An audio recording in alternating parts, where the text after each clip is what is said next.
there isn't at all much difference in solving for trigonometric equations as opposed to algebraic equations. The process is the same. The type of answers that one receives are different in nature, I guess. So if I go around solving for this, I solve it as I would a regular algebra problem. I would isolate the variable, in which this case it is sine theta. Sine theta is equal to 1/2. And then I can view this in multiple ways. Some people enjoy just taking the arc sine at both sides. Some people don't even like thinking about arc sine and just say what angle gives the ratio of 1/2. What triangle gives a ratio of 1/2 that is opposite over hypotenuse? But it's really the same thing. I would take the arc sine on both sides, and then theta is equal to arc sine of 1/2. I think that's 30 degrees.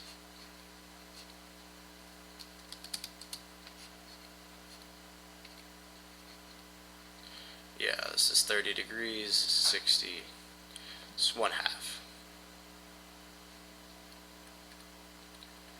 Or in radians, pi over 6.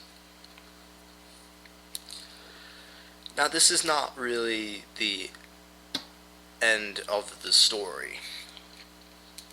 Here I have graphed out sine theta.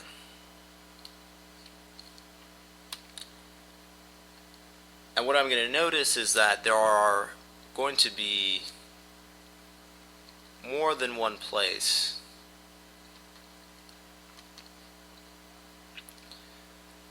that this graph strikes 1/2, which means there is more than one solution.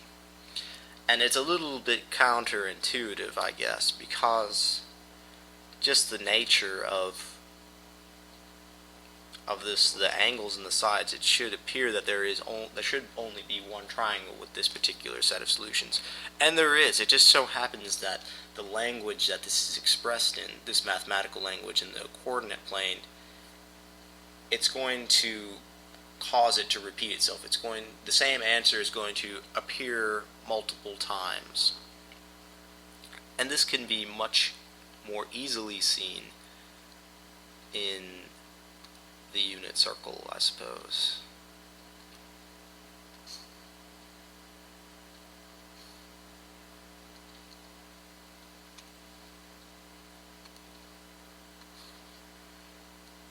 Here's the unit circle.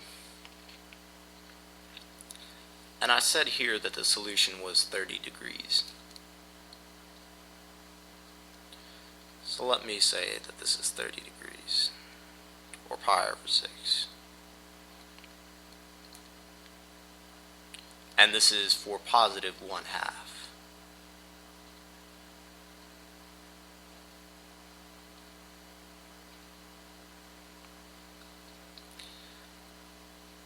This is measured in radians, at least this notation, the way I have this graph set up.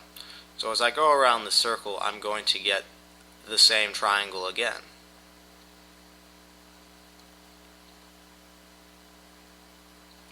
This is also 30 degrees.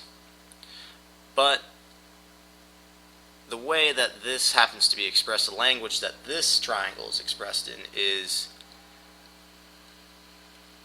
that it is at position 5 pi over 6. At least in distance from the origin, if I think of it this way. So while it's telling me the exact same answer, I don't really have two triangles that are going to give me this ratio. It's really one triangle but just repeated. So this is positive opposite over hypotenuse. Hypotenuse is always positive. And here the opposite is the y-coordinates. And here both the y-coordinates are positive. And here it would appear that I would get a third and fourth triangle. But in this case, the opposite side, which is the y value, so this is 30 degrees as well. This is 30 degrees. Here the y values are negative, so I would get a negative 1/2. So in this case, these aren't included.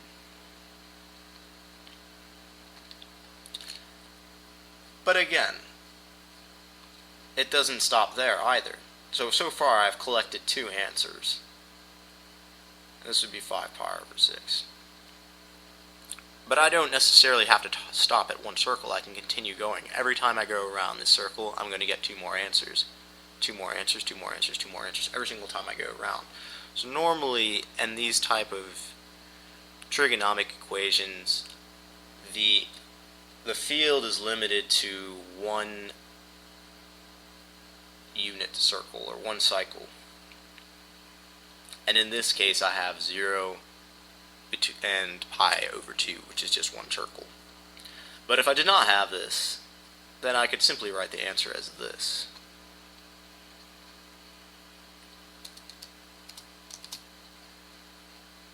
Pi over 6 plus 2k pi.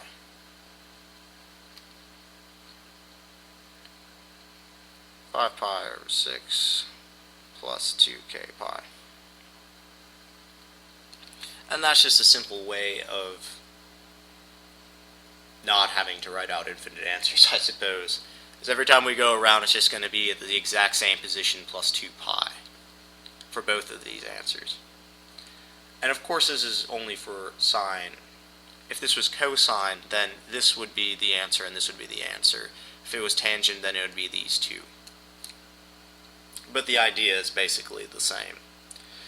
And that's the only real distinction between algebraic, at least solving for them. Obviously, they're used for different things.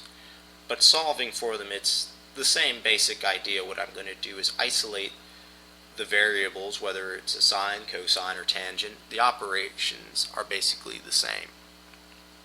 It just so happens that the answer is going to be a triangle. And it also so happens that the nature and the cyclic nature of these trigonometric functions are going to have the same answer repeated. They're not really different triangles. It's the same triangle, but it just happens to appear multiple times in this mathematical language in which I'm using.